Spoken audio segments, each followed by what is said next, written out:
Good morning, good morning, good morning. Welcome to Sunday Playbook. This is the place where every Sunday we introduce topics, strategies, and ways to increase your bottom line by the way of investments. Sometimes short term, sometimes long term, sometimes mid term, but we all about getting that chicken in there, y'all. Welcome to the show. How you doing, Jimmy? Hey man, listen, I'm excited to be here, man. A time to share with the people. Jimmy got something special for y'all. Y'all need to share this out. I just saw it. It's absolute fire. Matter of fact, I'm gonna give Jimmy the horns early. Early. If you're from Philly, you understand. Freeway voice, yeah. Yep. So listen, Jimmy got something cooking for y'all, and I think he just raised the bar because he just inspired me to do some things. Now, it's stuff we already kind of been thinking about, but he put it in real practice. So let's go, Jimmy. What you got, baby? No, man, yeah. Give me 1 second. I'm getting everything together now, man. For those that are tuning in for the first time, I just want to add a little bit to what Kamari said. This is the Black Wealth Rebels, which is it's our newest platform. Is by the hood is joining the Finance Rebel to create kind of the super team, right? We Voltron, and what we want to do is make sure that we add value to the community, and working together enables us to achieve a lot more. So for those that may be here for the first time, Sunday is where we talk about what we're looking at in this upcoming week in the stock market. I do want to say that this is not investment advice. It's for educational and informational purposes only. We're talking about what we're going to literally do in the market, and just give you guys a little insight into how we see things. And that's also not just options plays, but long-term plays as well. So this morning, I want to do kind of like a 101 because we've been doing this for a couple of weeks, and some of the questions we're getting, people don't understand some of the verbiage or some of the things that we're talking about. And I want to make sure that we kind of cover the base in terms of 101. Also, Kamari, tell the folks about these last 2 Sundays too, because I want to make sure people understand what's getting ready to happen with this whole thing. So make sure you tell them about this today and the next week. So last week and the week before that, I think it's 3 weeks, right? So we've been giving out some plays. Corey has massively given out some wonderful plays. The first week we had Target, TGT. I don't want to give the strike price because I don't want to get it wrong, but Corey knocked it out the box. Also, he gave Google that same week. Last week, Jimmy came and Corey came. No pause needed. I felt it coming. I felt it coming. Hey, yo. Pause. What's going on? What's going on? Listen, if you're part of the tribe, you already understand. But last week, Jimmy also brought back TGT. He sees it as not only a great short-term play, but a long-term play. He did a great class on that last week. So we got a lot of stuff cooking, y'all. Got a lot of stuff cooking. I know that first week, Corey talked about TGT Target, for all those who are not familiar with ticker symbols. I think it doubled from the first day, or at least 50%. I got to do a better job of logging these plays so we can keep track of them. No, it's done well. In Target, we gave done very well. 2 different levels. We gave 2 different expiration dates. Correct. Yeah. So because you were talking about leaps, correct? Yeah, absolutely. So, and also want to add, during the course of the week, when I do like some of my day trades, I've also put them in the Patreon. So for those that aren't a member or part of our village, go to blackwealthrebels.com and join our village, because I actually share my day trades in there as well. And I gave a play on Wealthy Wednesdays. I gave a play that already is up close to 50%, which was the XLK play.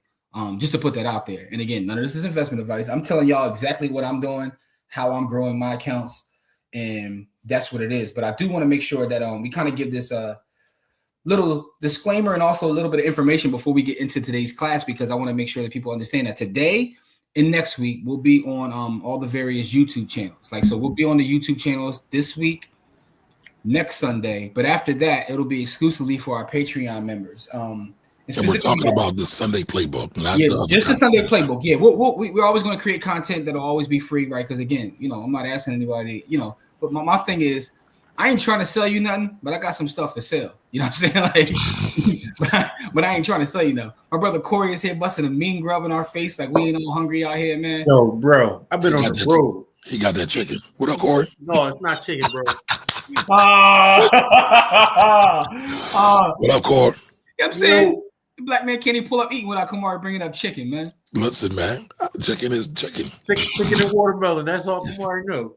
And listen, that's what I love too. So I ain't mad at that. But yeah, so fellas.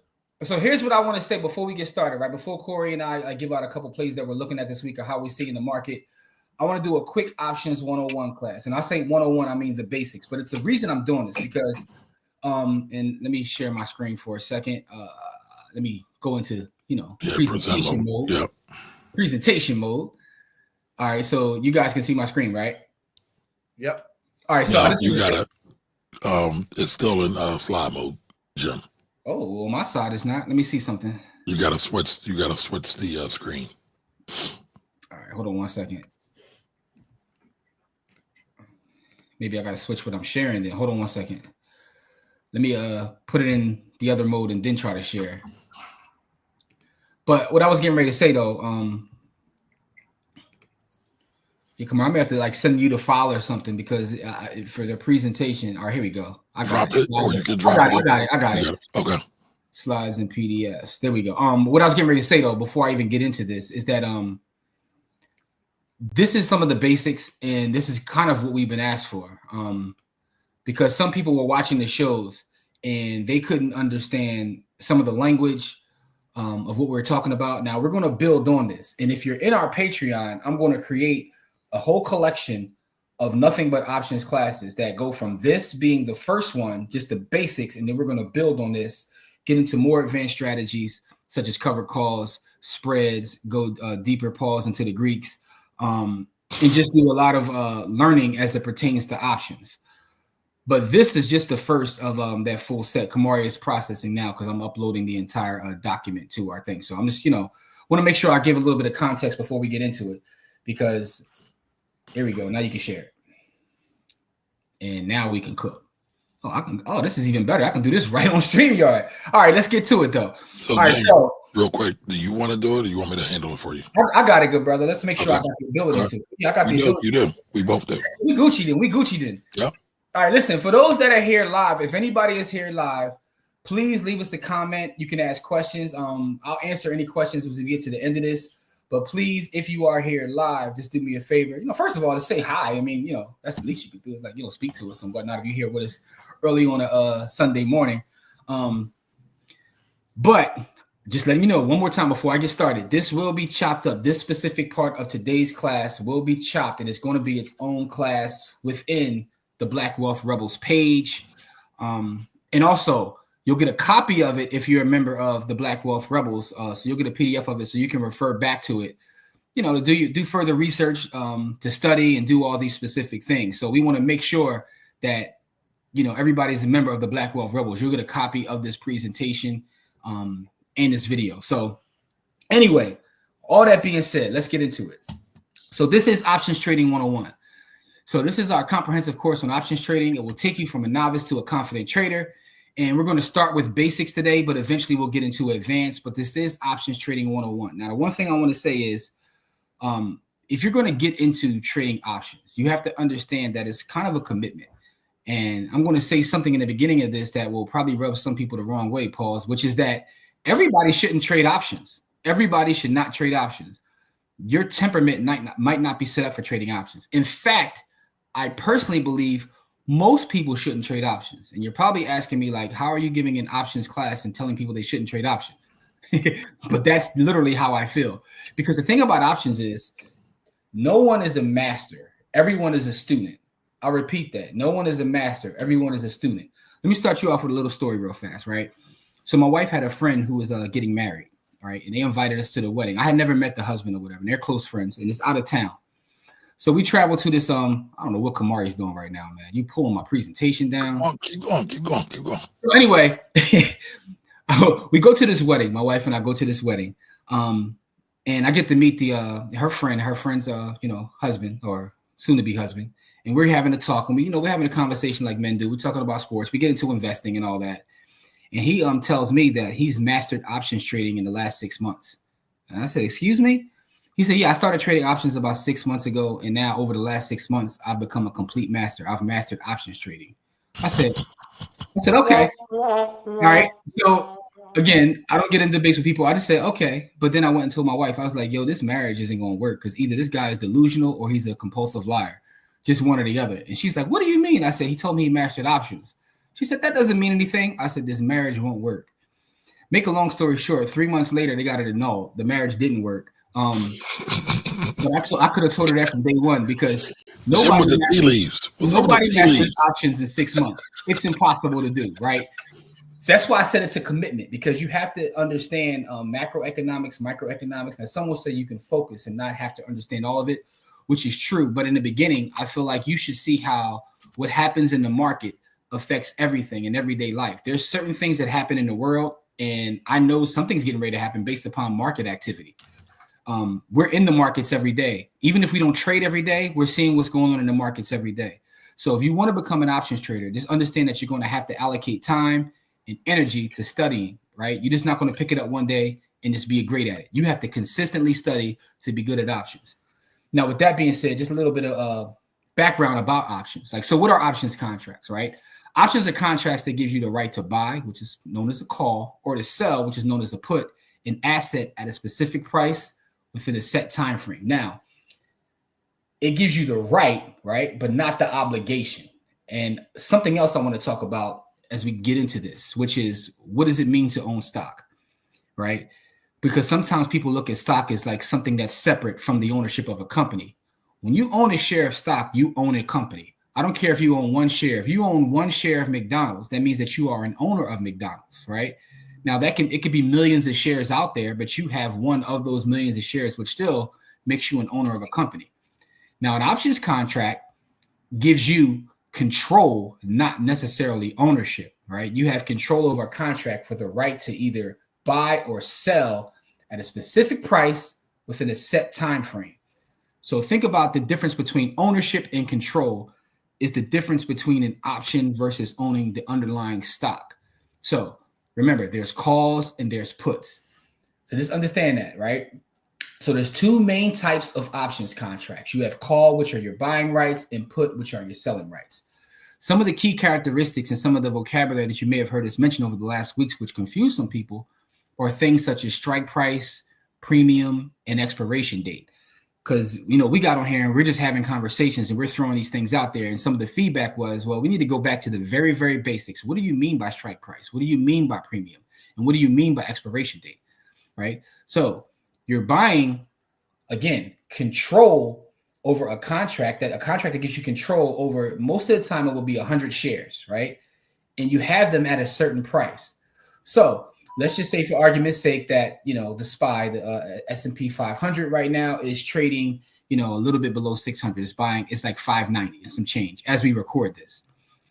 My strike price might be 600, which means that I'm saying that it will go to 600, or I could be running a put saying it's going to go below 600. Remember, so whether I'm betting it to go higher or lower, I have that option with an option, no pun intended. So strike price is important. What price, will you exercise that option? So this is important when we talk about options, understanding what your strike price is. What is your premium? In order to buy an option, you have to pay a premium, right? To give you said control. So what is the premium? What is it costing you to buy that contract? And last but not least is the expiration date. How long do you have control? What is the expiration date? These are core things you have to know. These three things, you just have to know this as we start to talk about options. What is your strike price? How much is it costing you to buy? And also, what is the expiration date? How long do you have control, right? What is the price you control? How much is it costing you to control that price? And how long do you have control? So just from a historical standpoint, the options trading evolved from commodity markets in ancient Japan. And today they're more sophisticated instruments, like the derivatives of the stock market. And also modern options trading, the way we know it started with the Chicago Board of Trade, and that goes all the way back to 1848 and has expanded since then. So just to give you a little bit of historical context, this has been around for a long time, so it's nothing new. A lot of us are just getting hip to the game within the last several years, but it's been around for a long period of time. Just to give you a little bit of background about myself, for those who don't know, my background is traditionally in real estate. So the thing about us at Black Wealth Rebels, we have fun and we create entertaining content, but all of us are professionals. Corey is a professional in the education space. Kamari is a professional in the tax space. He's an EA. I'm licensed in real estate valuation as well as Bitcoin and other things.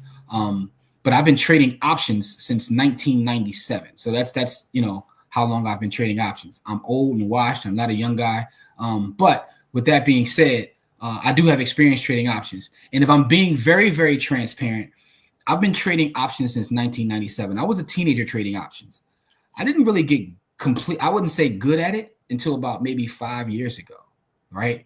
And shout out to my brother Jay Johnson, because Jay Johnson, who's a content creator as well, he helped me a lot in like defining him, and as well as Pastor. They helped me in terms of getting better at being an options trader and really working on my craft. So again, this is why I laugh when someone tells me they mastered in the 6 months, because everyone, to my opinion, is always a student. But at the end of the day, it takes years to really get good at this, right? So yeah, that's a little bit about the history of options. Now, why would someone use options? There's several reasons why you would use options. One would be hedging. So what do I mean by hedging? Let's just say that you're bought a bunch of shares of, let's just keep using SPY as an example. Let's use something else. Give me a company. Either one of y'all, give me a company. And by the way, Corey and Kamari, as I go through this, if you want to add context or anything to this, feel free to add into it, good brothers, because you guys are geniuses as well. I want to make sure that we all get a chance to speak during this. Oh, listen, man, you cooking, brother. We don't want to interrupt your stream of consciousness. Well, I don't want to interrupt it. It's okay. I want y'all to weigh in as well. But I know, but I'm loving what you're doing. Listen. All right, so Farida, who's in the chat right now, says Amazon. Let's just say you own tons of shares of Amazon. And thank you, Farida. Thank you for joining us live, and thank you for being here, as well as Edvard and Rich. We got some folks who are here live with us. Let's say you own tons of shares of Amazon. You're long Amazon. You believe that Amazon will become more valuable over a long period of time. But you think there may be some turmoil in the short term. You might want to buy some put options with Amazon. So therefore, if it drops, you're actually making money when it drops, even though you're still long with your position in buying the underlying stock. So people use it as a way to hedge against what they already own. Another reason that people use it is for leverage. You control large positions with less capital, so you can amplify your returns that way.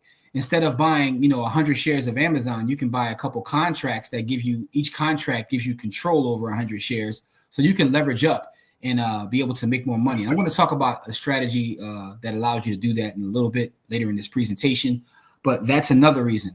Some more advanced techniques that we'll talk about within the Patreon are generating income, right? As someone who comes from the real estate space, when I got into options, I was trying to figure out a way to generate income. And I found that through what's known as cover calls, rich man cover calls, and poor man cover calls. We're not going to go deep into that right now. But know that if you own 100 shares of an actual company, or you own what's known as a LEAP options contract, you're able to generate income from that contract. So that's another reason why people use options. And the last one is what most people do that I see online is they're just speculating on price action, right? You can profit from market movements without owning the underlying asset, right? An example of this would be the real estate market. Let's assume that I believe the real estate market is going to crash or it's going to boom. I can buy options contracts. I can use the leverage again. A lot of these things work in conjunction with each other. Even if I'm long real estate, I own a bunch of real estate, say REITs or even individual properties. I may say short term is going to drop. So I can use leverage, right, by buying a bunch of contracts, and I can speculate on what's going to happen in the real estate market. So these are the four main reasons why people use options. Some people just use options because they heard that it was cool on Instagram. That's the wrong reason, but I didn't put that up here. But the main reason that people use options are what you see: hedging, leverage, income, and speculation. So some of the things that you have to understand when it comes to options is what the underlying asset is. This is why I start with understanding what a stock is and understanding what an option is. You have to understand the underlying asset. So if you're trading options on, let's just say, McDonald's. Why are you buying an option on McDonald's? What's going on in McDonald's from a fundamental standpoint? Or are you just looking at price action? I know some people that trade options that don't even care what the underlying asset is. All they care about is price action. In my opinion, and again, this is just my opinion, you should trade things that you have a little bit of understanding on a fundamental level, right? Because it will help you make better decisions, right? So there's fundamental analysis and then there's technical analysis. Fundamental meaning what's going on with that specific company? What's going on with their balance sheet? What's the story being told by the company? How are their earnings going to play out this quarter, right? Technical is just looking at price action to simplify it. Are you buying a call or are you buying a put? Always remember what a call is versus a put. This is elementary. This is 101, but this is what people ask for. Are you buying a call option or are you buying a put option? Right? Call options give you the right to buy that underlying stock, those 100 shares at a certain price, while put gives you the rights to sell that underlying at a certain price. So you're controlling 100 shares, right? So you can either buy those 100 shares or sell those 100 shares. Now, the thing about it is the options contract itself has value. So a lot of times when you see us talk within the Patreon and we're talking about it, we're never going to buy at the end. We're going to sell the contract because the contract's going to become more valuable if we're correct in our analysis. So also I just want to mention this too while we're here, is that when you look at options, they're derivatives and they can cover more than just stock, but also commodities, right? And other asset classes as well. You can buy options on gold. You can buy options on all kinds of stuff. Like, give me some other stuff, Corey. Like what? So, like soybeans. What else? You can trade. So you in futures and you can trade currency. You could trade. So in futures, you could trade literally almost anything. So yeah. You could trade. Like he said, soybeans. You could trade. I just wanted to mention because for the most part we're talking about stock options, but you can they're a derivative that allow you to do a lot of different things. I just want to make sure I bring that up. But for the most part we're talking about stock options, and most of our trades you see within our Patreon, which by the way is the blackwealthrebels.com. So make sure you go to blackwealthrebels.com because you will get a copy of this presentation and a couple other things you'll get access to as well. And we're going to build on top of this presentation to get some more advanced strategies. So if you're here live, whether you're on YouTube, Facebook, wherever you are, please hit the like button, share this out because we're going over the very basics today. All right. So contract size, typically, and I say typically because, there's always exceptions to the rule. Each contract represents 100 shares of the underlying asset. So always keep that in mind. You're in control of 100 shares with one contract. And you could buy multiple contracts. You could buy 100 contracts, right? So you do the math, 100 times 100. That's what you control. Options are about control, right? You own the contract, but you don't own the stock. You have control over those shares. Expiration date. And some of the stuff you'll hear me mention multiple times during this presentation because it's that important. Understand your expiration date. Please understand your expiration date because I've seen people make mistakes where they don't know what their expiration date is and it affects everything that they're trying to do or everything that they think they're doing. I'll put it that way. You know what I mean? Ant, what's good, Ant? I see Ant joined us live as well. And by the way, for those who are just joining us, we're going over literally options 101. We're going to get into some plays and what we're looking at in the markets pretty soon after this. But right now we're talking about just the basics of it so people have an understanding because this is what people have asked for. Now, what makes up the price of that options contract? There are a number of things that make up the price. The current asset price. Remember, you're getting control of 100 shares of, specifically we're talking about now, a company. What is that current price? Again, your expiration date. How much time do you have till this contract expires? What is the strike price that you're buying? Also, how volatile is the underlying asset as it moves up and down on the market every day? Is it very volatile or is it not? What's going on from a macro standpoint in terms of interest rates? Does the underlying stock pay a dividend? That also can affect the price of said option. So these factors collectively influence options prices. With current asset price and volatility, they often have the most significant impact. So the underlying stock, what is its current price? Also, how volatile is it? And again, the reason I want you guys to go join the Patreon at blackwealthrebels.com because everyone in the Patreon will get access to this first episode. The paid members will get access as we get deeper and deeper. But the reason I want you to do it is because you get a copy of this presentation. You can go back and listen to it, but you can also do further research on some of the vocabulary and words and things that I'm bringing to the table. So, and shout out to Ant who said he needed this because he's green, right? So, Ant, no problem. And make sure when you're in the Patreon, you can go back and watch from the beginning because we're going to chop this part of today's show out as its own individual class. So, salute to Ant. But this is what gives options their actual price. All right. Reading options quote, something else that someone asked me about, because again, we got on here. What's up, Dawn? We got on here over the last couple of weeks and we're just talking and not really explaining some of the fundamental things. So open interest, right? What are the total number of outstanding contracts for a specific option? So a lot of times you hear us mention open interest, and this is what it is. It's a total number of outstanding contracts for a specific option. So, I want to make sure I don't miss anything as I go through this.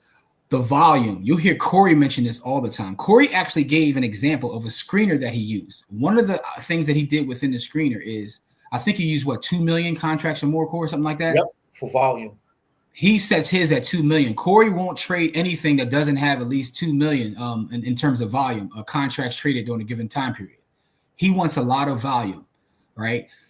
So understand what volume is. Volume is just the number of contracts traded during a given time period. We want things with high volume. And we're going to talk about why we want things with high volume soon. But the bid-ask spread, right? That's the difference between the highest buy offer currently and the lowest sell offer. What we look for are things with a tight bid-ask spread, right? We want that to be tight because when you combine volume with the bid-ask spread, that tells you how liquid that specific market is for that contract, right? These three things speak to liquidity. So again, little bit of another story for you guys.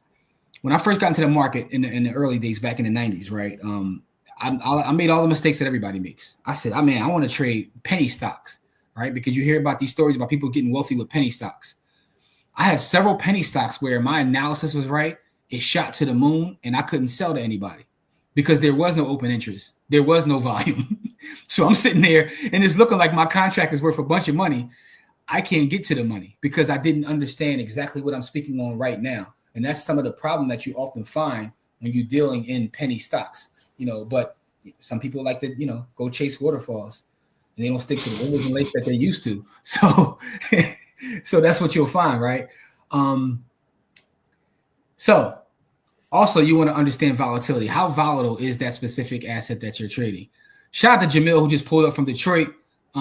He said he tried to explain this to him last Thursday, his little cousin, but this is a better job. Jamil, I know you're in our Patreon. And again, even if you're in the free tier of the Patreon, you'll get access to a copy of this presentation. So maybe you guys can take it to your family and then share this presentation with them.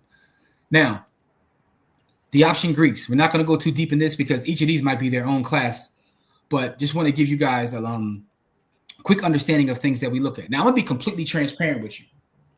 I only care about 2 of these, but there are a number of Greeks that people use when trading options. So I want to make sure you guys are exposed to them. The delta. Delta measures the rate of change in options price relative to the underlying asset's price movement.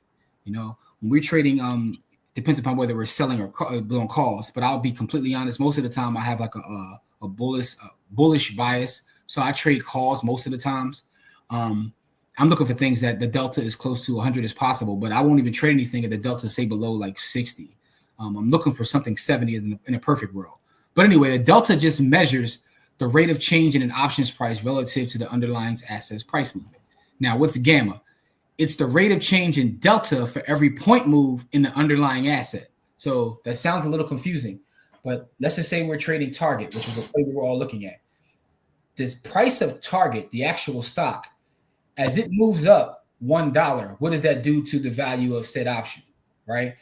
That's what delta and gamma are measuring. So how is that changing in terms of delta? And gamma is the rate of change in the delta for that move of the underlying. Now, I'm going to repeat that again because that sounds very confusing. Gamma is the rate of change in the option price relative to the price of, say, Target moving up $1. So if Target moves up $1, what's it going to do to the option? Gamma is the rate of change in the delta for how Target is moving in a specific example. Vega, and I don't even look at Vega, but Vega represents the option sensitivity to change and implied volatility. So as volatility changes within the marketplace, how sensitive is your options contract to that? Now, I told you guys there's only 2 that I use personally. I use delta and I use theta. Do not let theta get you. You see Corey shaking his head. We are victims of theta. Theta put his hands on us at one point in time. You know what I'm saying? But we had to learn to fight back. What theta does is it measures the rate of time decay in an option's value. If you remember early on, we talked about your expiration date. The closer you get to your expiration date, the more theta kicks in, and it has time decay. So the value of your contract will start to decrease fast, right? That's theta. You want to understand theta. For me, I use theta and delta. I'm not telling anybody what to do. This is not investment advice, but I can tell you what I do, right? So these are the Greeks. We'll get deeper into the Greeks, Pauls, as we move on within the Patreon and do more options 101 classes. Again, this is just the basics of the basics, but this is important. Again, and for those who joined us late, when I talked in the beginning about options, I said to be an options trader is to be a lifelong student. Nobody masters options. I don't care who you are. I don't care if you're on CNBC. I don't care who. Nobody masters options.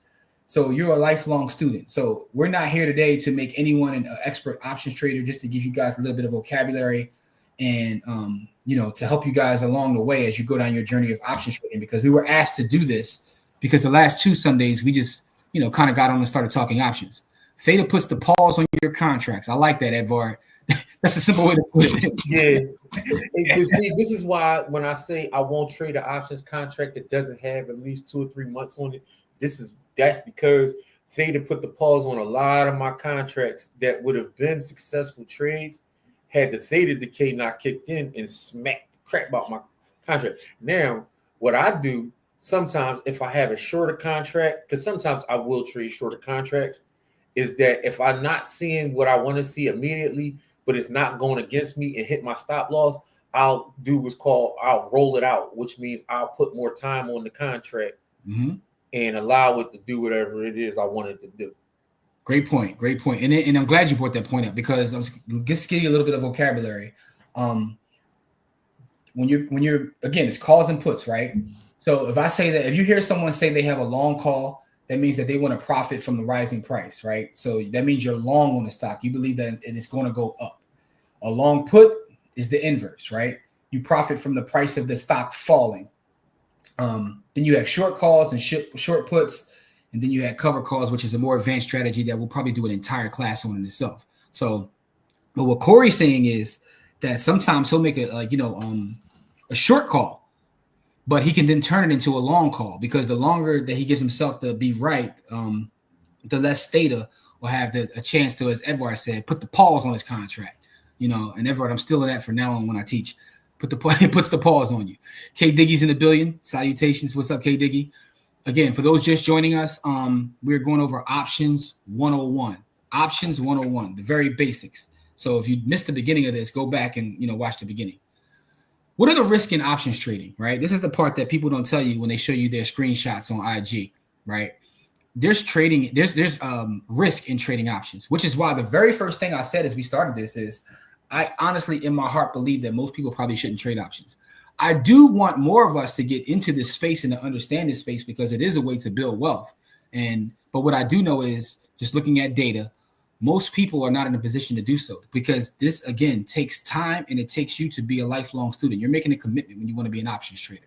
But some of the risks are unexpected price movements that can lead to significant loss, right? Say you have an options contract on a company, and something that recently happened, and the company CEO gets murked out on the street, right?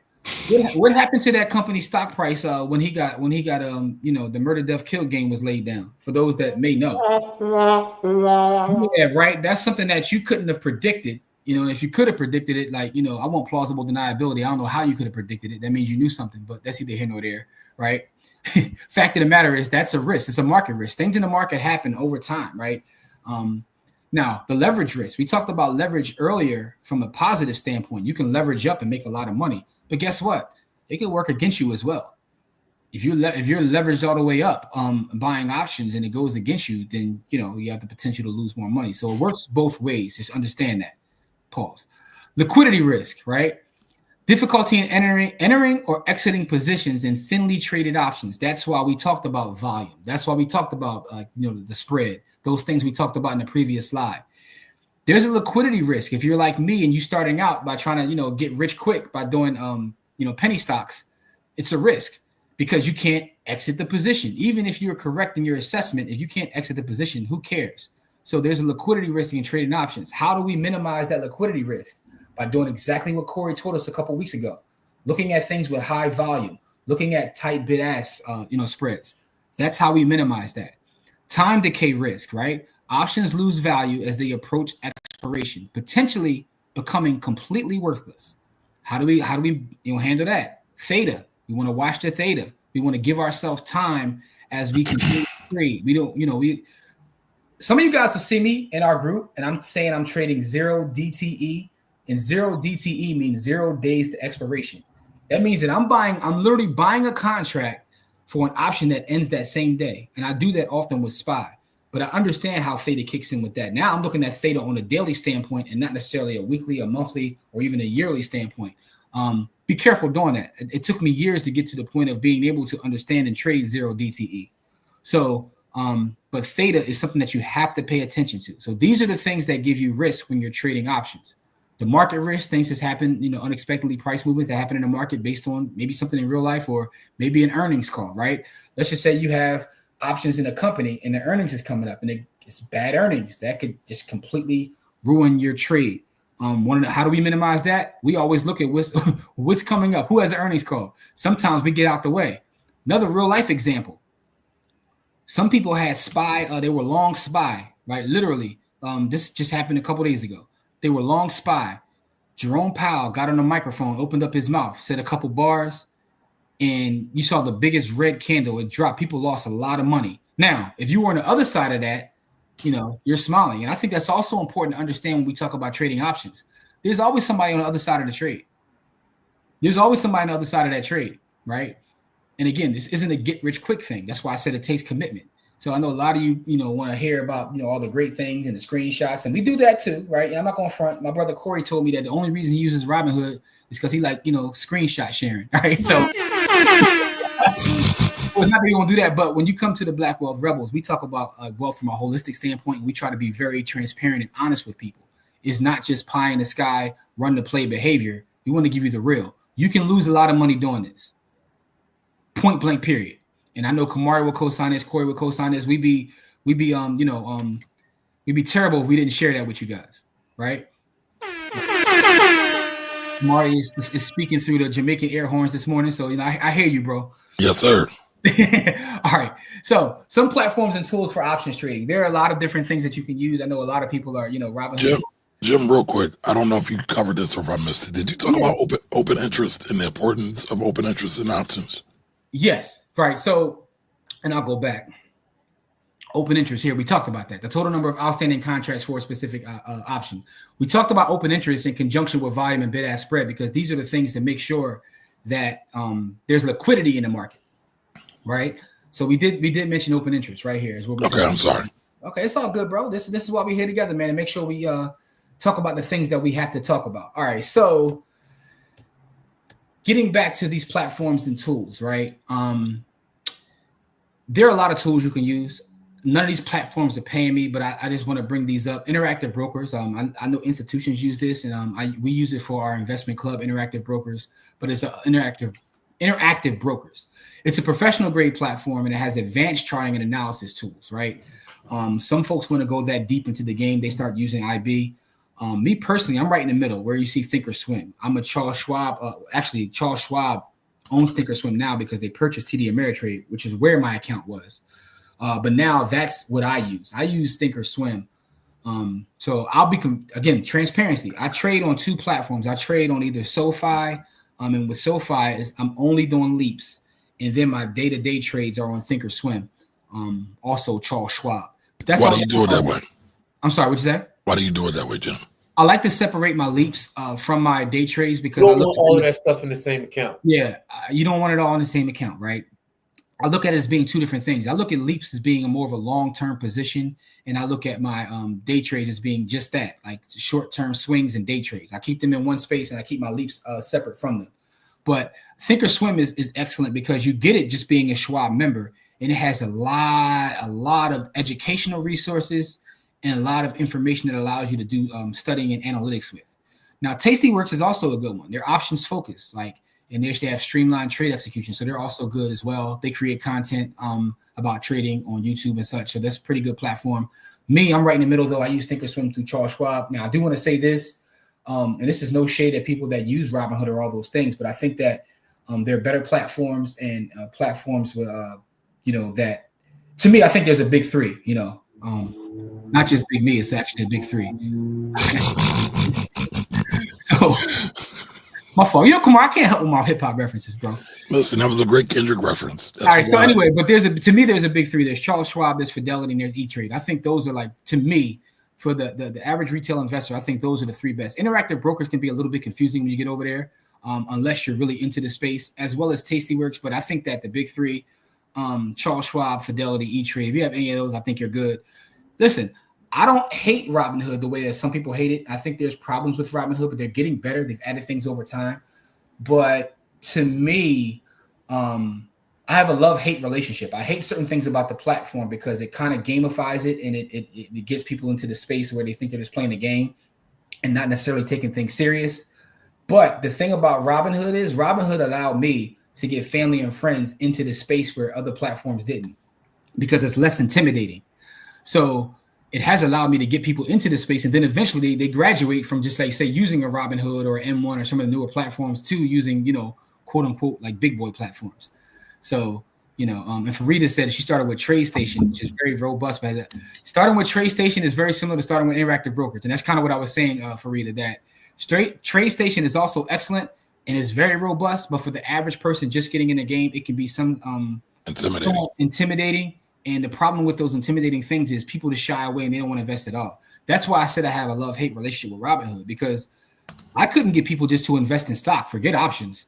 But then Robinhood came along and it was like, a video game like and pretty. So people got into the game. And then I explained to them, all right, now it's time to, move to the big boy. So Jamil said he's most comfortable with Webull for options only. I have used Webull as well. I use all these platforms for one, to test, and also for two, if you tell me you're going to give me something free, I'm going to come take it and then leave anyway. Shout to Webull for the free stocks, but that's either here nor there. Salute the Webull. All right, but yeah, so this is just giving you an idea of what platforms are out there. Again, what I'm talking about this morning is just the introduction. We're going to go deeper and deeper and deeper, pause, into options trading within our Patreon. If you want to join our Patreon, go to blackwealthrebels.com. We do have a free tier where you'll get access to the copy of this presentation that you can go share with family or friends, and make them, have them join the Patreon as well, right? Because we're in the process now of really building with our village. We're creating a village. Over these last decade or so, we've been creating content online, and what we want to do is take it to the next step. We're really building a community of folks that can help each other, really build wealth in a holistic standpoint. That's what Black Wealth Rebels is about. It's why we partner with Kamari, because Kamari is community minded. We're community minded at Buy the Hood. So Black Wealth Rebels is the next iteration of what we're going moving forward. To me, everything is about Black Wealth Rebels now. So you'll see me I'm Black Wealth Rebel out. And it's not about me, just Corey and Kamari. It's about you guys as well.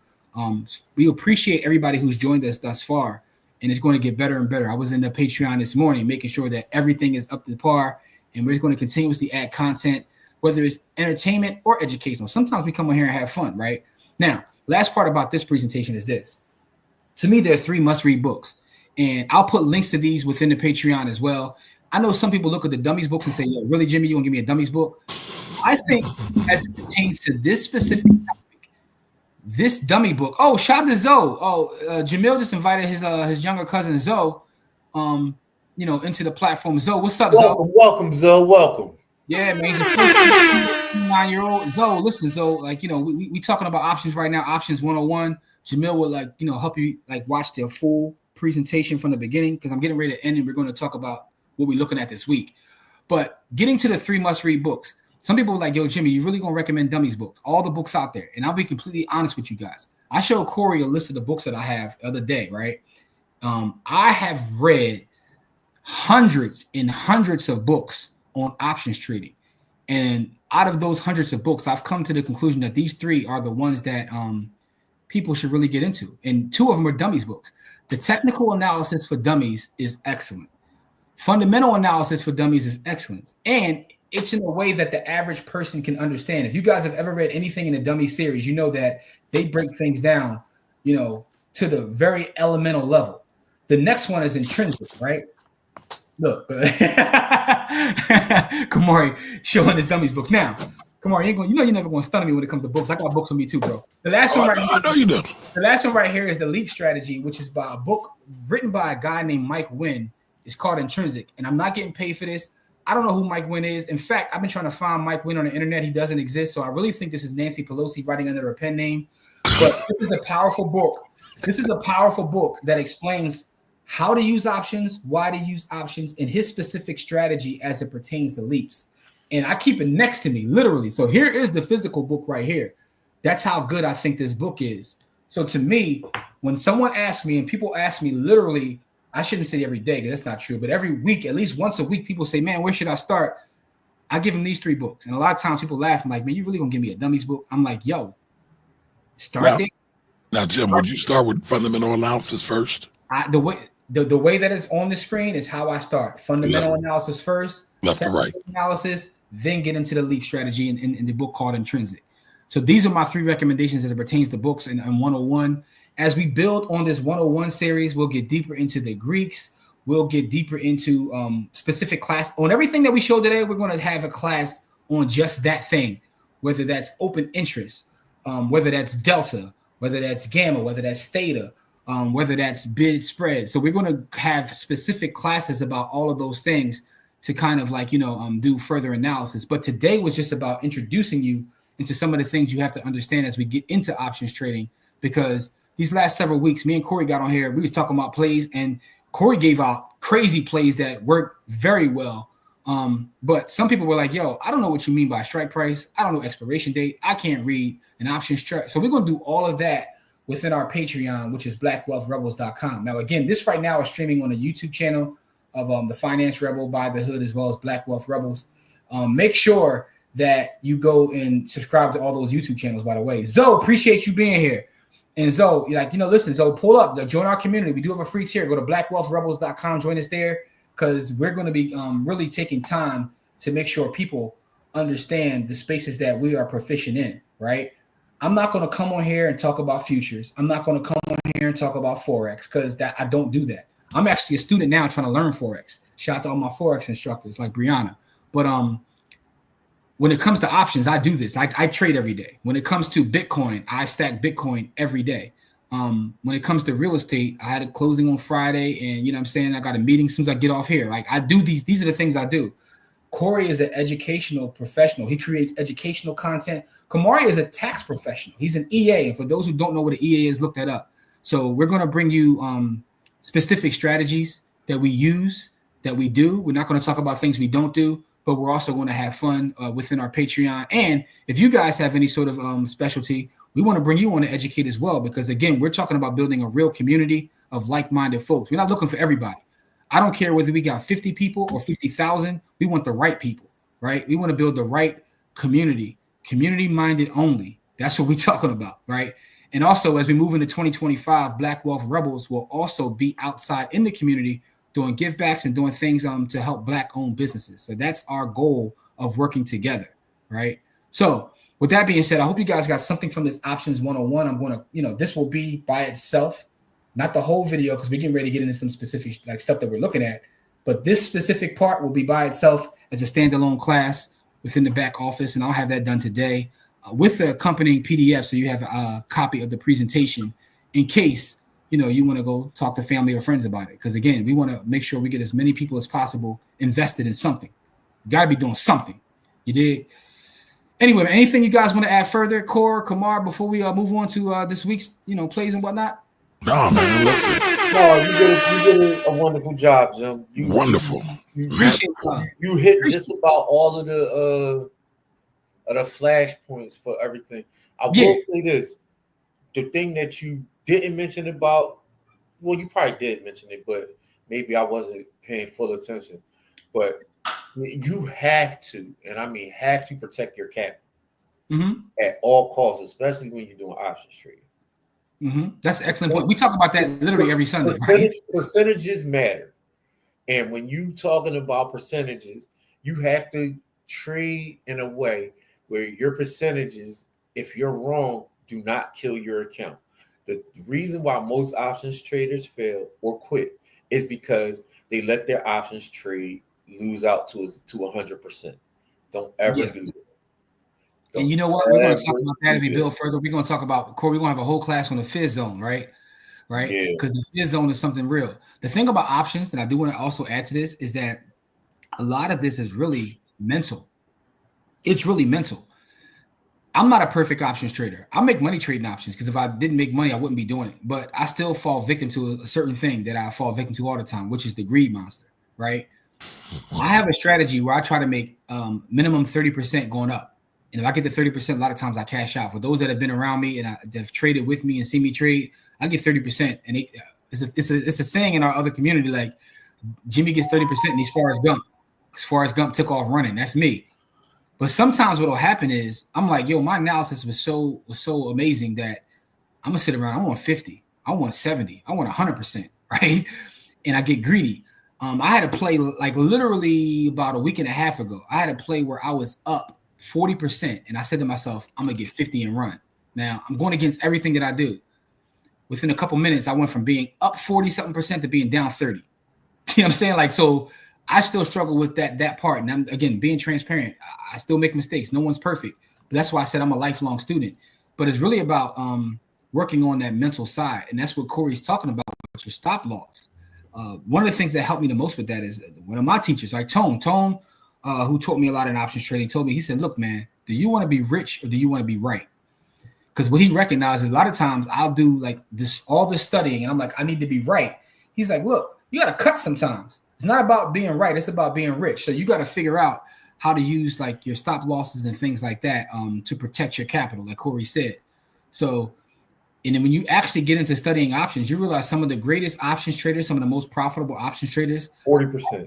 Yeah, they might be right a little bit over 50%, like 51, 50%, 49%. But the thing is, their wins are a lot bigger than their losses because they know how to take a loss and then keep it moving. So I want to make sure, Corey, that's a great point that I want to add. And we can do full classes on the mental standpoint of trading, because that is where it really gets difficult for a lot of folks. But again, hope you got something from this. Now we're going to get into the next part of today's class, Sunday Playbook, where we're going to talk about what are we looking at this upcoming week in the market. So with that being said, Cora, you want me to go first? You want to talk? What you want to do? I'll let you go, bro, since I just did all that talking, man. All right. I'm excited out here. I don't know, man. This market doing all kinds of crazy stuff. I need to look at something because I was looking at it on my phone while you was talking. I can't even lie. That's why I was So here's the thing, though. If you're not ready, I got. Well, you go ahead because, like I said, I've been traveling, and No, it's all. Listen, it's all good. I got some stuff ready, man. I'm gonna give y'all the breakdown of how I even got to this play, right? I'm gonna give y'all a full rundown of what I'm looking at this week, right? And by the way, Darren put a comment up there. Or actually, Jamil and Darren both put comments up there that you can pull up, Kamari. I think they're worth pulling up on the screen. I put Jamil's up already. Darren says you can be right and still lose. Yeah, and Jamil says minus 10%, I may be wrong. Minus 50%, I'm probably wrong. Minus 20%, I'm definitely wrong. Absolutely. So, let me get this ready. I'm gonna give you guys a little bit of game right here. Dawn has traded with us for years at this point, right? That's our sister Dawn. Yeah.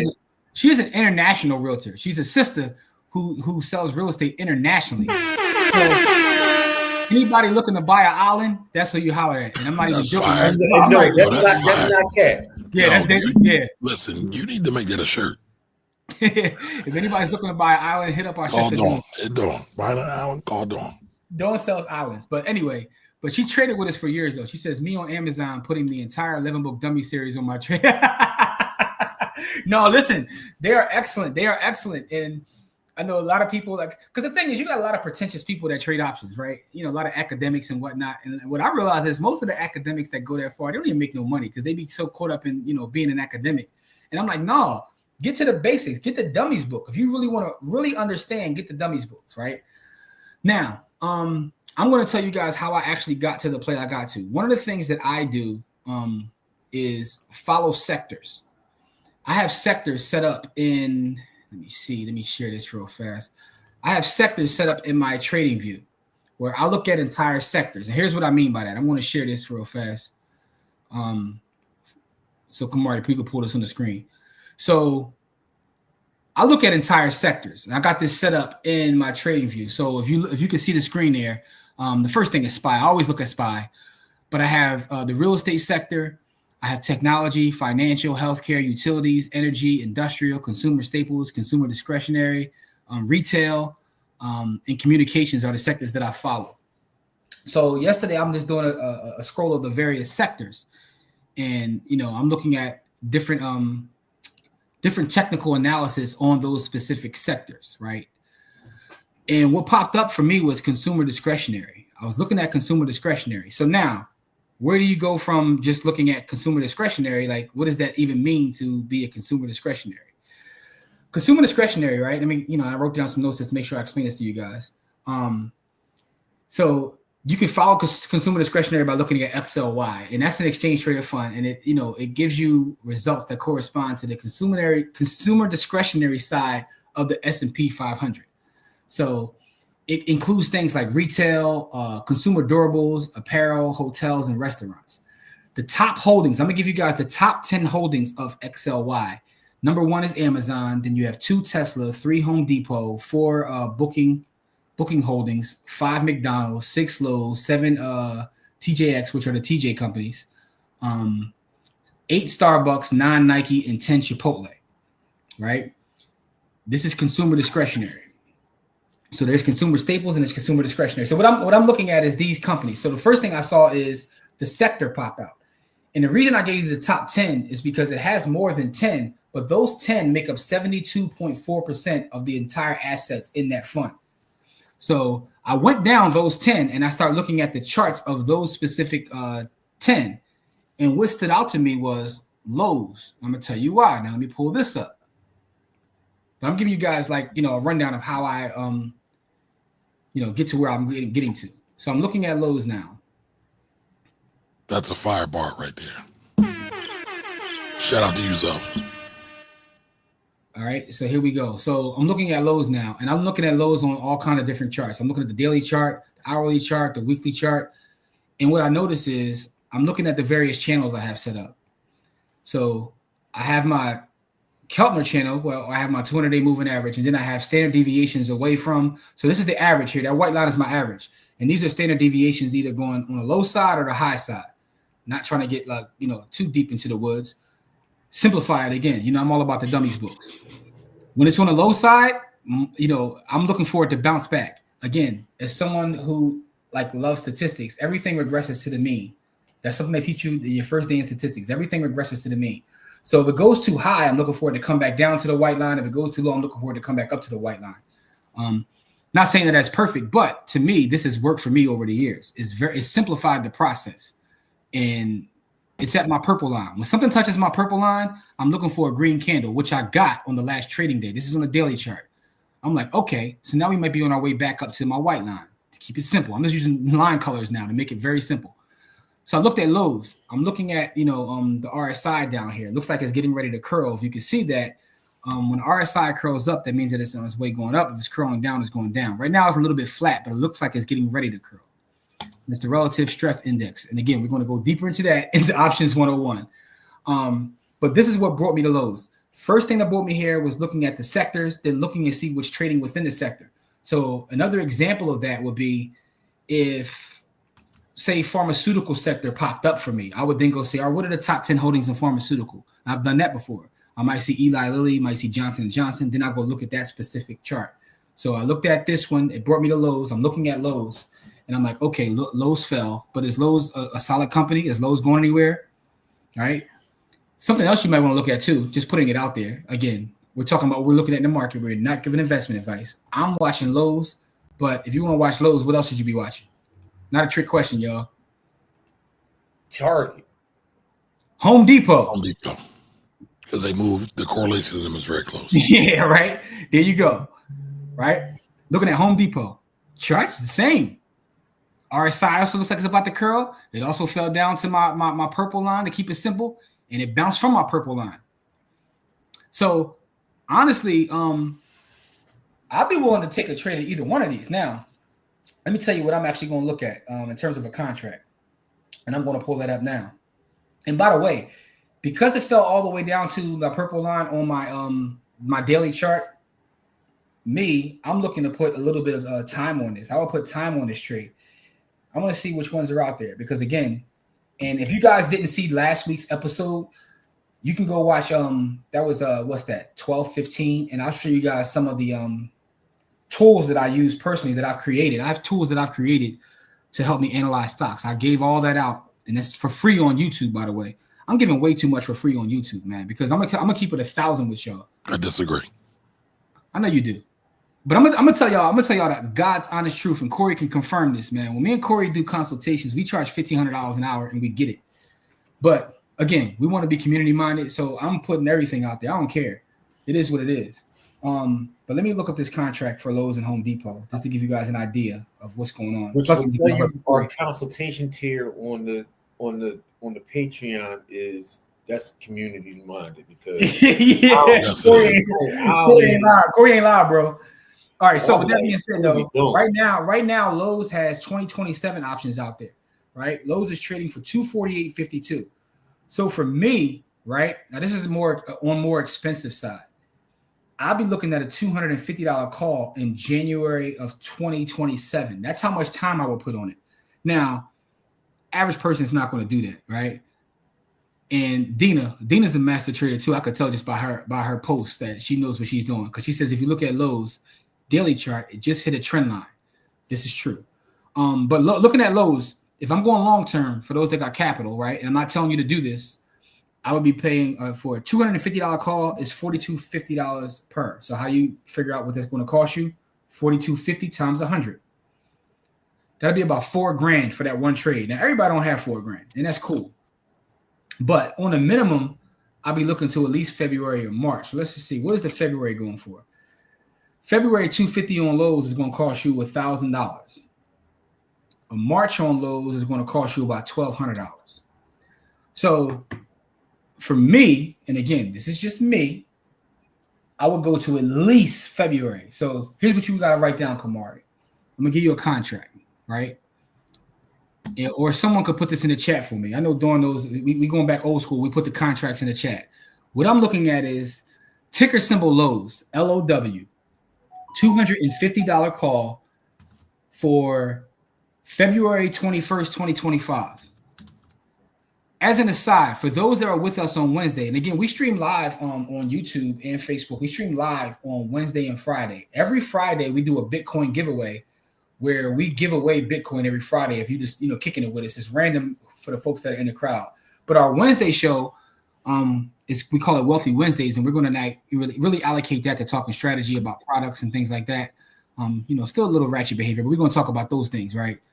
Now, Home Depot is what's on the screen now. I can give you a contract for that too, but I'm gonna stick to Lowe's though. And shout out to Dawn, who put it up there. This is what I'm looking at this week. I'm looking at a Lowe's $250 call for February 21st, 2025. So it's 221. Yep. Lowe's 250 call February 21st, 2025 is what I'm looking at. For my play this week, that's what I'm looking at in the market, but I'm following this specific sector and I'm going to watch everything in the sector. So I'm also going to be watching Home Depot, but I think I'm going to take the Lowe's trade. Appreciate Dawn for putting that on the screen. That's what I'm looking at this week. So I gave you guys how I got to the play, the analysis I did to use the play, and this is where we are. Also, by the way, the holiday's coming up too, so I got to go in there and spend some money in Lowe's. But for those that aren't a member of our Black Wealth Rebels, make sure to go to blackwealthrebels.com, because I don't know what Kamari got Black Wealth Project down there confusing me. I'm going back in history. You're confusing me. So make sure to go to blackwealthrebels.com and join our Patreon. Again, we do have a free tier. If you want to email us, it's blackwealthrebels@gmail.com. Blackwealthrebels@gmail.com if you have any suggestions or any ideas. A lot of you guys have emailed us asking us to do the one-on-one class that I did earlier. So we do listen to your suggestions. So if you have any other classes, side note, for the Patreon members, January 2025, I'm going to do a complete Bitcoin class from start to finish. Is something that I've been asked to do again. And I'm going to give you, listen, I teach Bitcoin at universities, right? I've been asked to do it at universities. I'm going to give that to our Patreon members, the same material, same information. So that's coming in January. Pause. But yeah, for this week's play, Lowe's $250 call, February 21st, 2025. Corey, are you ready yet, bro? Are you ready with your analysis? What you're looking at? Yeah, I'm ready. I'm ready. I'm looking at Caterpillar. You want me to pull my chart up, or you got it? You pull your chart up, please. All right, I got you. Hold on 1 second. So that's Cat. Hey, listen. Cat tends to, if Cat goes up, Lowe's gonna go up. I mean, that's just where I'm at with it. Oh, it's kind of the same setup too, bro. Exactly. So what happens is, I looked at, so how I got to Caterpillar is that I looked at companies that have at least, they go up at least 1.5% in December and January combined, and Caterpillar was one of those companies. So that's a seasonal play. It's a seasonal play. So what I want to do is I'm going to try to get into Caterpillar. By the way, Kamar, you can pull that chart up. I just pulled the Caterpillar chart up. If you could put that on the screen. This is Caterpillar, by the way. And again, everybody's chart doesn't have to look like mine. People can use different charting. I use these because this is simplified for me. But so what I want to do is I'm going to get into Caterpillar 380 calls for June. No, not 380. 400 calls for June. All right, so June. Let's see what kind of cost that's going to be. That's a 620.25. You said 380s? No, 400s. Oh, 400s. Okay, that's 400. about $1,700. Now I'm giving it time, but you don't have to give it that much time and spend that much money, because seasonally it goes up the most in December. Well, not the most, but it goes up at least 1.5 to 2% every year in January and February. I mean, not January, February, December and January. So seasonally, I'm just going to grab it and hold it. So what I would do is I would wait for the contract to actually go down to about 360. And then once it hits around that 360,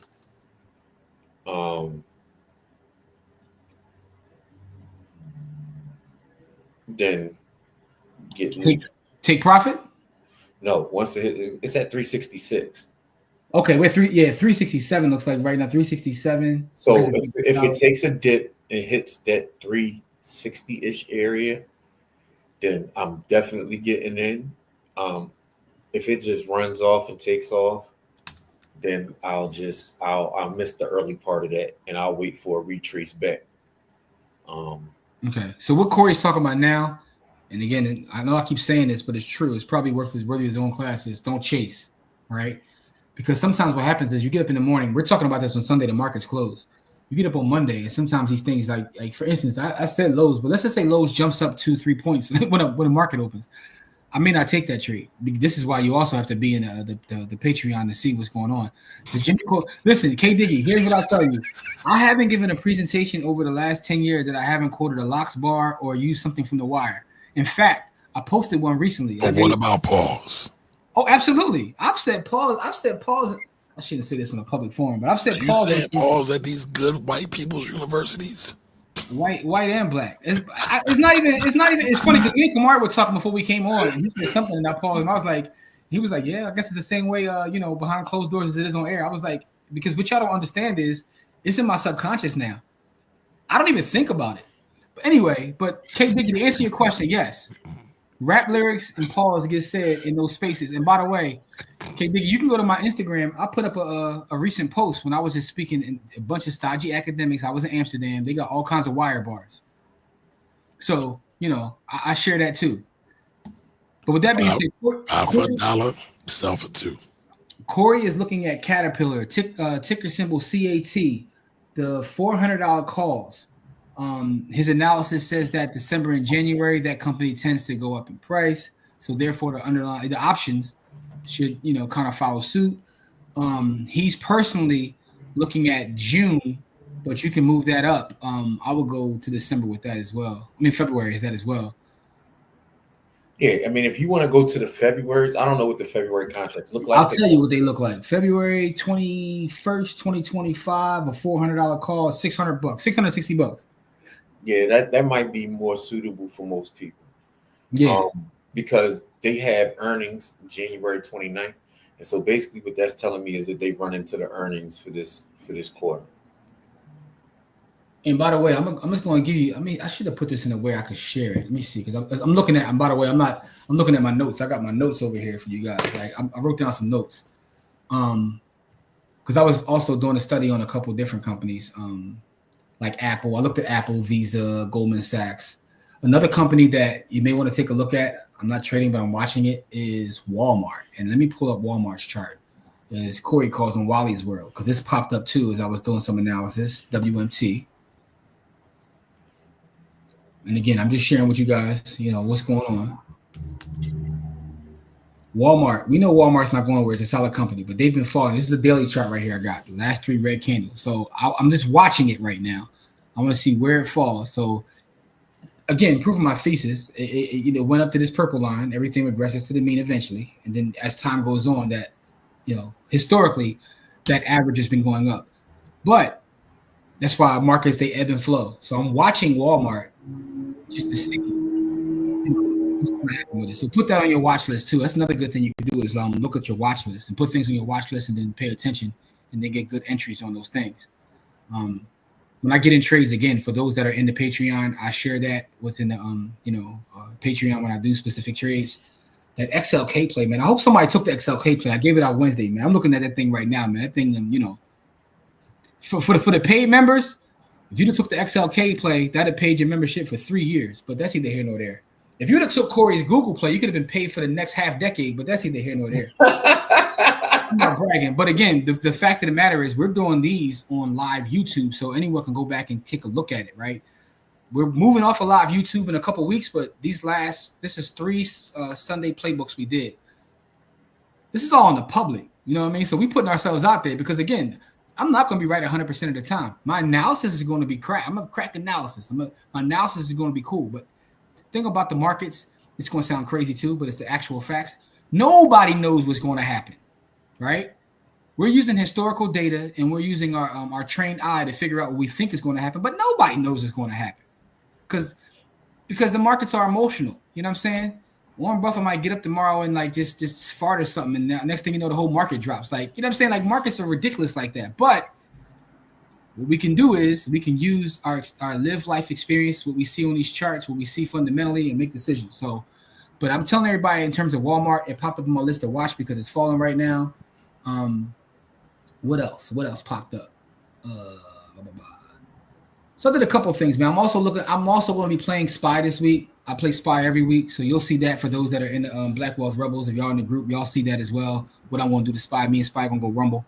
But in terms of the swing trades, we just gave y'all 2 to look at: Lowe's and Caterpillar. I'm looking at Lowe's. Corey's looking at Caterpillar. So I don't think we have to make an official play, Corey. What we're going to do this when the Black Wealth Rebels is. We're going to share what we're looking at, and y'all can do as y'all please. You know what I'm saying? Yeah, y'all do. We gave y'all 2 plays. Corey's looking at Caterpillar. I'm looking at Lowe's. And here's the thing that I'm going to be completely honest with y'all. I'm going to trade Lowe's. But now that Corey gave me his analysis on Caterpillar, I'm probably going to trade that too because I trust Corey's judgment because I've been around Corey trading for years now. So I know that he does his research. So we're going to give multiple plays. I'm probably going to play both of them.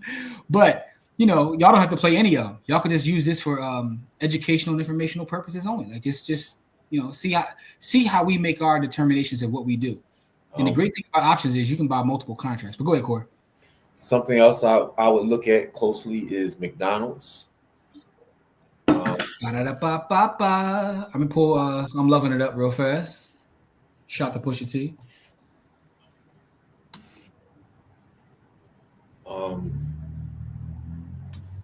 Nice big juicy green candle right there. I would look at Nvidia for calls. Whoa, look at that! Look at the RSI McDonald's. Where's the little Tory Holt curl right there? You said Nvidia. Yep, I would look at Nvidia. All right, man. You gotta keep doing. You gotta take some of the stuff behind the wall, man. Like you doing too much right now. No, I'm not. I would look at that's Nvidia right there, y'all. Y'all see these 3 green candles, but go ahead. And I would look at Broadcom for a put. So here's the other thing too, right? I just want about this Nvidia. Just real fast. If you look at the candles on it, right, is kind of proving what I said. My thesis is playing around that average. So for me, what I'm looking for is how is it going to react to that white line? Is it going to bounce down or is it going to bounce up? But anyway, let's look at AVGO, which is Broadcom. It's just regressing to the mean. That's all. I'm not saying that it's going. Oh, so when you're looking at Broadcom, you're looking at Broadcom for puts? Yeah, just to regress to the mean. I do like that. I'm gonna tell you why I like that. You see this gap here? this gap is going to get filled. I don't know when it's going to get filled, so I'm not going to try to predict that, but that gap will get filled. So this gapped up, right? If you look at this chart here, you had see this huge gap up to those green candles, then it starts coming right back down. So even if it settles, I do think this gap gets filled. So, all right, I'm watching that too. But anyway, yeah, I'm just looking at it. Just looking. I'm pulling my chart down because Corey going. We got to chill, man. You know, we've been on here for a couple hours now. We got to chill, man. So Corey's looking at Caterpillar. I'm looking at Lowe's. Again, I'm big on the leap contracts. You know, based upon my study. But I know everybody doesn't have $4,000 to put into a contract, and that's okay. All right, so Dina says, and Kamar, you can pull her last comment up. She appreciates everyone's insight. Dina, we got to get you on here on a Sunday, Dina. She's looking at the weekly. The weekly, okay. She likes McDonald's break and retest at a double top on the weekly. Let me look at that. Dina, you got to come on a Sunday with us, man, and let us know what you're looking at doing for a weekly play, man. That's how we do. You in the community. You're part of the village now, so you got to come on with us. Let me pull up the weekly contract real fast. So let us know. Yeah, here's the weekly. Boom, boom, boom, boom, boom, boom, boom, boom, boom, boom. I'm sorry. Let me share my screen again. But Dina, let us know when you can come on. McDonald's. If y'all not old enough to know where that comes from. Yeah, that's an old reference. Old reference. Jesus. Shout out to Eddie Murphy. Let's look at the 4 hour. I got caught in a debate this morning about Eddie Murphy because of what is there to debate? There was a clip from I think it was the Joe Budden podcast when the guy was saying he was arguing Jamie Foxx versus Eddie Murphy. What? But I think Eddie Murphy, there's no Jamie Foxx. But I think they were having two different conversations. I think what he was trying to say is Jamie Foxx is more of a Renaissance man because he sings, acts. He's a Grammy. He can sing, rap, and dance on the show. Yeah, but anyway, if there's no Eddie Murphy, there's no Jamie Foxx. So all right. So now this sounds more like a Friday, Wednesday conversation. But does it mean that you can't have surpassed someone that paved the way for you? Yeah, you can, but I guess he can, but he didn't. Like Michael Jordan had a lot of folks he looked up to, but I think he surpassed a lot of them too. Yeah, Dr. J was his idol. He's better than Doc. Yeah. But does it really matter? That's a different conversation. That's a different conversation, whether it matters or not. Anyway, this is our Sunday playbook. Let's not get into that because we are known to pontificate. When you look at PTR, is open keeping tabs on it. I think you're talking about PLTR. Okay, let's see. Said the blind. Palantir. Yeah, we was trading Palantir like a couple of years ago. $6, $5. Yeah, the Palantir contract used to be like $4 contracts. Anyway, so let me pull up Palantir on the daily chart real fast. I can look at my daily charts. Our sister Leslie told us it was gonna go crazy. Yes, the rhythm, the rebel, without a pause. I'm lowering my level. The hard drama.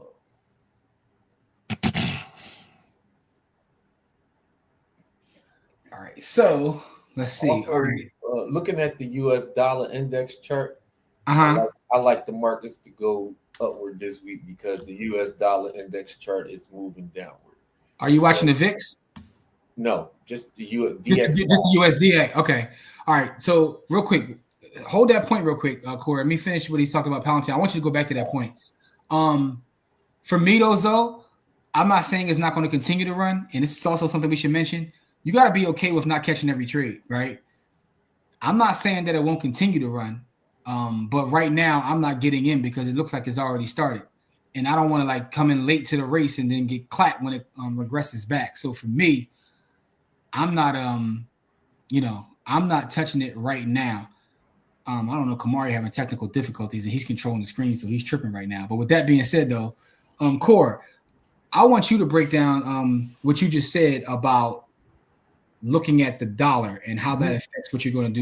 Go to DXY. Well, I can't because Kamari just ducked out on me. But I just want you to just pretty much break down why you look at the dollar and what's going on with the dollar. So I looked at the US dollar because very simply, the U.S. dollar controls the market, right?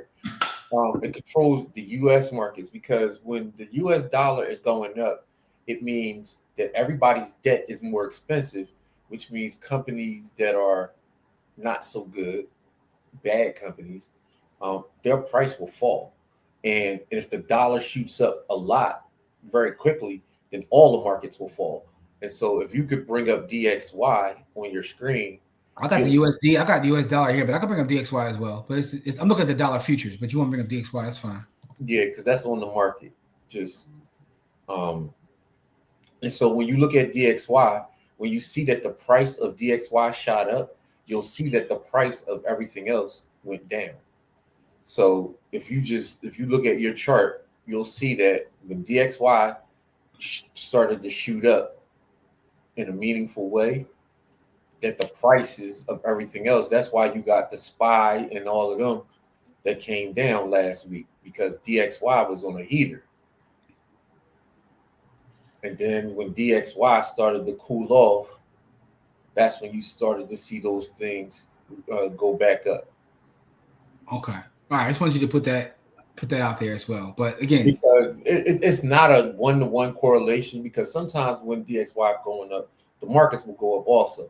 But that's only when it's going up marginally. When it shoots up like it did last week, the market has to come down because DXY is tied to the debt of these companies. Kamar, that's where we need to come down selector. We need the come down selector on the soundboard right now, man.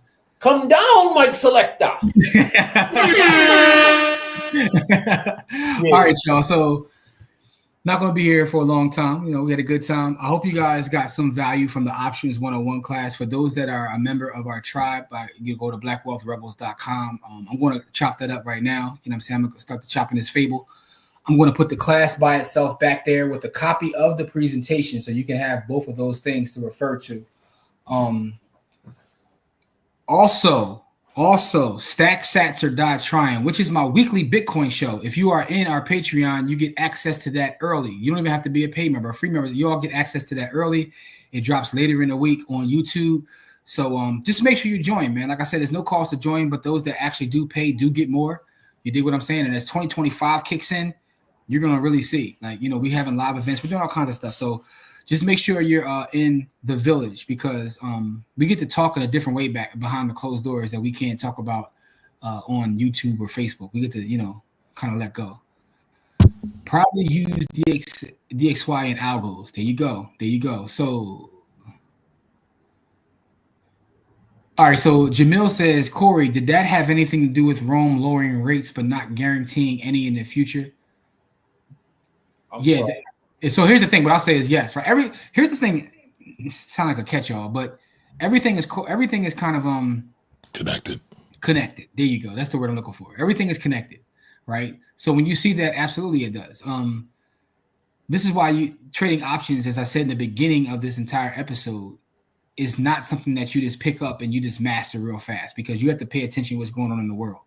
Because you can do the perfect analysis, you can have the perfect algorithm, the perfect software, the perfect everything, and something happens in the world, like a war starts, or there's a change in who's running something or whatever, and it can affect everything that you got going on. So when Jerome Powell speaks, it affects markets, right? When Warren Buffett speaks, it affects markets, right? So you really got to pay attention to what's going on in the world. And you'll see how everything is connected with markets. That's why the market's such a beautiful thing. And that's why principles are more important than tactics. Ooh. Dina, let us know when you want to come on with us on a Sunday so we can have you chop up a company or something you're looking at, man. Because Dina, she got the juice, man. She know what's going on. Anyway, Zoe, we appreciate your host. Zoe, hopefully you'll be back, man. Every Sunday we do a class. You know what I'm saying? Next Sunday will be on the on YouTube and Facebook and all that stuff. But after that, every Sunday after that is just for our village. You know what I'm saying? It's just for our people. You know what I mean? Worst come to worst, our people come first. So, that's what it is. Try to react, you get your feelings hurt, man. The infamous. My team's all about loot. Forget looking cute. We strictly Tim Boots and Army certified suits, puffing nails late. My fault, y'all. My fault. Little mob deep, for the Sunday morning, Anyway, with that being said, y'all got any last words before we get out of here, gentlemen? Puffing nails, lay back, enjoy the smell. Something eyes, it ain't hard to tell. You better realize. My fault. Listen, that's a compliment, Jamel. Yeah, that's Reverend Deacon. You know what I mean? Kamar Yellis over there on the ones and twos. Reverend Deacon, though. Dr. Reverend Deacon Kamar Yellis is with us this morning, man. The blasphemy. All right, y'all. Listen, we love y'all. We appreciate y'all. Remember, blackwealthrebels.com. Please go join. And when you get back there, man, like, you know, and start a conversation up. What you want to learn, what you want to know, you know, what you want us to talk about. Because again, everything is not always educational. We're gonna have fun back there too, because we're gonna be talking about all kinds of badness. Like me and Kamari are about to start our Ratchet book series in 2025. We talk not about that I don't read, but I can't read that. For me, it kills my brain cells. So I can't. Those guys are smarter than me, so I can't. Lies. They're smarter than me. Lies and deception. Those dudes are smarter than I am. Lies and deception. They can read that stuff. So we starting that back there, man. We starting our Ratchet book series, man. We're gonna do. It won't just be Ratchet books, right? We're gonna enact the Blurred Vision podcast that we've been talking about for a long time. It'll be books, it'll be movies, it'll be culture, all the above. There you go. That's all going to the pay members. So join our Patreon. Last but not least, I keep saying it, and I'm saying it for a reason, because Jamil says, as long as there's no Quan Mills recommendations, man. We got some of those. We got it for a reason, because every class that I'm out on the streets teaching, when I teach these classes at universities, at conferences, I got one coming up in January in Philly. I got one in Ohio. Shout out to everybody in Ohio. I'll be in Ohio in March.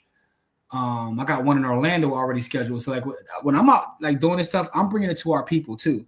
You know what I'm saying? I'm not going to, I charge them folks a nice piece of change, and I'm bringing it to our people, you know, that are members of the blackwealthrebels.com. So I'm bringing all of that back there. There's already a real estate valuation class back there where I break down how to value real estate. There is the Stack Sat series is back there already. All of our Freedom Friday shows are back there. Wealthy Wednesday shows are back there. So Black Wealth Rebels is the hub of where all the content will land. Even as we move and transition everything to Black Wealth Rebels, our camp, for those who don't know, at By the Hood, me and Corey's organization, By the Hood, for 10 years, we've given a free camp to the youth, right? We've given a free camp to the youth where we teach kids ages 5 and up how to invest, how to buy real estate, what Bitcoin is. Think about the kids that we told, 7 years ago, they were in our camp and we told them about Bitcoin. And some of them actually bought Bitcoin, believe it or not. A lot of the kids in our camp have their own portfolio. I'm bringing that up because it is. As we transition over to Black Wealth Rebels, that's kind of where that will lie too. As we do those classes with the youth, those that have signed their kids up, they're going to be able to get that at blackwealthrebels.com, right? So we're going to put everything back there. And, that's kind of going to be the hub of all of our content, entertainment or educational. Everything will be at blackwealthrebels.com. So we're looking to build a real community. Dina didn't respond to me yet, but Dina, you got to let us know when you're coming on, because we want to bring some of y'all on too. Some of y'all can come on and share your expertise with the rest of the community, because the community is growing. It's growing, pause. With that being said, we love y'all. Stay safe. Check out Stack Sats early if you're in the Black Wealth Rebels on Wednesday. Check out Wealthy Wednesdays, Friday, our Freedom Friday Bitcoin giveaway. And then next Sunday, we'll be back here talking about the stock market. So until then, peace and black power, black queens forever, nobody's never. Love y'all. Later. Peace.